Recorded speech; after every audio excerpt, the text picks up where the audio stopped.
ప్రచారం చేసుకున్నారు సోషల్ మీడియాలో. అప్పుడు తెల్లారు లేస్తే ఫేస్బుక్, ట్విట్టర్, ఇన్స్టా మొత్తం మాజీ మంత్రి రజనీ గారే. సారీ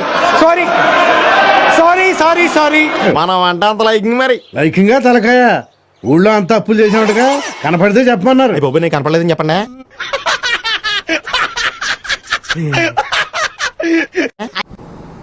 మీరు వస్తారా? అధికారం మా దగ్గర ఉంది. నాకు 3 పెళ్ళం ఉన్నాయి, 4 పెళ్ళంకి రూమ్ ఖాళీ ఉన్నాయి. నీది వస్తాయి. ఇందాక ఎంత గొప్పగా యాక్ట్ చేసావురా. Hats off. ఒప్పేసుకున్నావు నటనలో నీ తర్వాత ఎవడైనా. ఆమె మంత్రిగా ఉన్నప్పుడు క్రషర్స్ కి సంబంధించి పర్మిషన్ ఇవ్వడానికి చూస్తున్నా, అన్ని అబ్జర్వ్ చేస్తున్నా. సుమారుగా 2,20,00,000 కొట్టేశారట. వద్దు, ఓ 50 రూపాయలు కొట్టించు, నేనే సెట్ చేస్తాను. లంచం లంచం లంచం, పిలిస్తే లంచం, పలికితే లంచం, పేరడుగుతే లంచం, ఊరడుగుతే లంచం. ప్రజలు నిజాన్ని తెలుసుకోవాలి. అది చూడండి. ఇది ఎంత సార్? 2,20,00,000. ఇది పెద్ద విషయం కాదు. అసలు తిమింగళం ఆడుంది. చూడు, కంప్లైంట్ ఇచ్చారు ఆమె మీద, ఒక ఐపీఎస్ అధికారి మీద, జాషువా మీద, ఆమె మరిది మీద ఏసీబీ కేసు నమోదు. ఎవరు చూడలేదు కదా, వాళ్ళ పందాలు చూసినట్టు చూస్తున్నారు బాబా. ఇక నీ బతుకంతా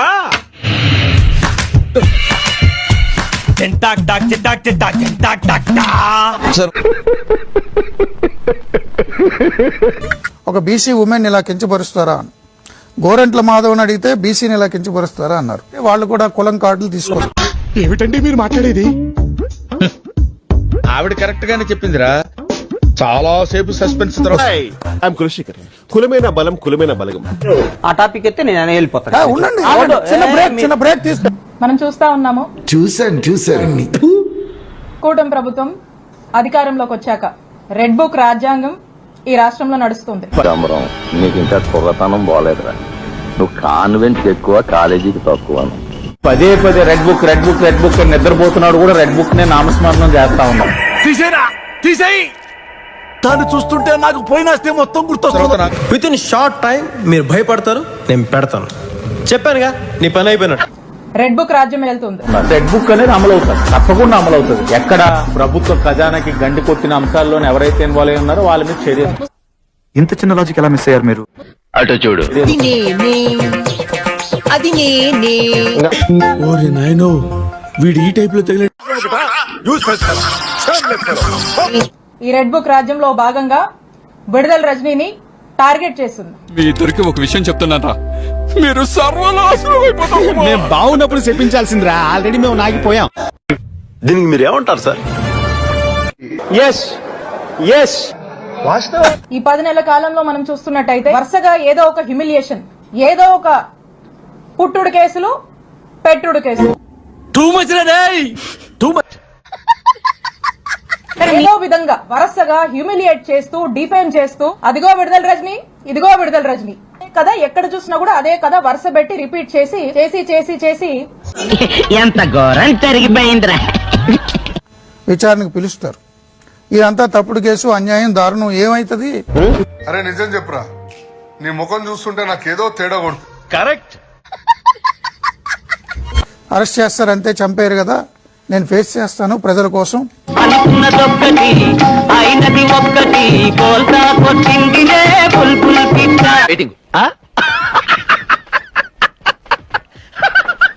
ఈ రోజుకి ఒక కన్క్లూజన్ కి తీసుకొచ్చారు. అది ఈ రోజు చూసినట్టయితే నా మీద ఏసీబీ కేసు కట్టారు. కొట్టించుకున్నారు, బ్యాండేజ్లు తీయించుకుని ఇంటికి వెళ్ళి నోరు మూసుకుని పడుకోండి. అసలు ఈ కేసు గురించి మనం మాట్లాడితే మనం చేయని కూడా ఎంత స్ట్రాంగ్ గా చెప్పొచ్చని మిమ్మల్ని చూస్తేనే తెలుస్తుంది సార్.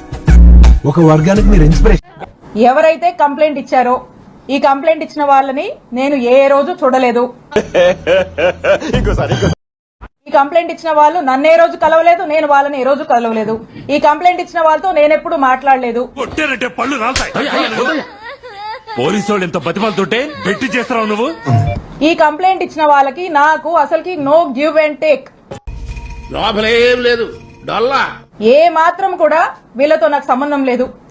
వీళ్ళు అల్లినటువంటి కట్టు కథకు నాకు ఎటువంటి సంబంధం లేదు. తెలుగు ప్రజలకు మొట్ట కొడపడానికి మీరున్నారా? ఒక పొలిటికల్ క్లౌడ్ తో దీని వెనకాల కొంతమంది ఉండి, వాళ్ళ వెనకాల కొంతమంది ఉండి చేస్తున్నటువంటి సోది మొహోడా, ఏం కావాలి? విడుదల రజనీని టార్గెట్ చేస్తున్నటువంటి ప్రయత్నంగా రెడ్ బుక్ పాలన పరాకాష్ఠగా ఈ కేసుని ఈ రోజు చూడాల్సినటువంటి అవసరం ఉంది అని తెలియజేస్తున్నాను. నువ్వు పాజిటివ్ గా మాట్లాడి నాకు నెగిటివ్ కనపడతాను నీలో. ఈ ముఖంలో నాకు ఎందుకు నెగిటివ్ ఎనర్జీ? నువ్వు నెగిటివ్ ఎనర్జీ.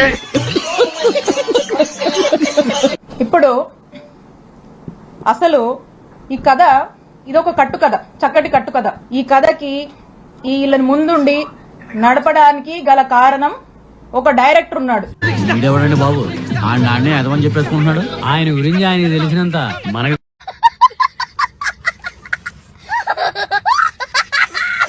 వీళ్ళంతా కూడా ఈ యాక్టర్స్, ఆర్టిస్టులు వీళ్ళంతా. ఎందుకంటే మొదటి నుంచి కూడా ఒక మార్కెటింగ్ టీమ్ ని పెట్టి మీరు వస్తారా, విడుదల రజనీ మీద కేసు పెడతారా, కంటెంట్ మేము ఇస్తాము, మీరు జస్ట్ అక్కడికి వెళ్ళి ఆ కంప్లైంట్ ఇచ్చిరండి.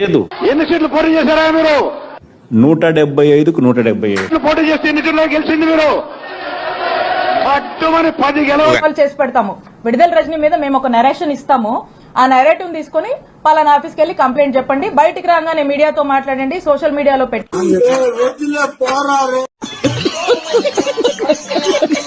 ఆలోచించండి. ఇలా తప్పుడు కేసులకి ఎలా ఆద్యం పోస్తూ ఈ కేసు నేను రెడ్ బుక్ రాజ్యాంగానికి, రెడ్ బుక్ పాలనకు ఒక పరాకాష్ట అని చెప్పి చెప్తా ఉన్నాను.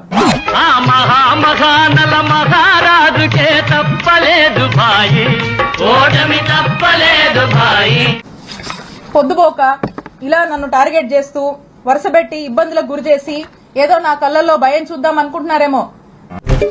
ఎందుకు సార్ పాతగాయని మళ్ళీ రేపుతారు? నాకు బాధేస్తుంది ఎప్పుడు తెలుసా, అవతలోడు కళ్ళల్లో అవతలోడు ఏదైనా పెయిన్ లో ఉండి నా దగ్గరకు వస్తే బాధేస్తుంది. అప్పుడు ఏదైనా కళ్ళెంబడి నీళ్ళు రావచ్చేమో. ఇంకెంత క్లియర్ గా చెప్పిన తర్వాత ఎంగిలి కాంచాల దగ్గర కుక్కలా ఇక్కడ ఎందుకు మనం అన్నా ఇది మరి ఓవర్ యాక్టింగ్ చేస్తున్నాడు. అవతలోడు బాధ చూస్తే. కానీ నీలాంటి వాళ్ళు భయపెట్టాలంటే నాకేం బాధ అనిపించదు, నాకు భయం అస్సలు అనిపించదు. నీలాంటి వాళ్ళు భయపెట్టాలని చూస్తే. ఇది ఎవరు మాట్లాడేది నాకు అర్థం కాదు. అందుకే కదా నీ మెడల్ ఇది కొడతాను ఎందుకంటే అంతేలే, ఎదవలకు పదవులు వస్తే ఇలా జనరల్ గా చెప్పాను రా. నేను సీరియస్ గా తీసుకున్నాను. ఇది విన్నారా? ఎన్నాళ్ళు నీకు వెర్రి వేపకాయంతో ఉందనుకున్నాను రా, గుమ్మడికాయంత డెవలప్ అయిపోయింది. ఈ కార్యక్రమం ఇంతటితో సమాప్తం. రేపు ఇదే అలవాసులపై మళ్ళీ కలుసుకుందాం. అంతవరకు సెలవు మరి.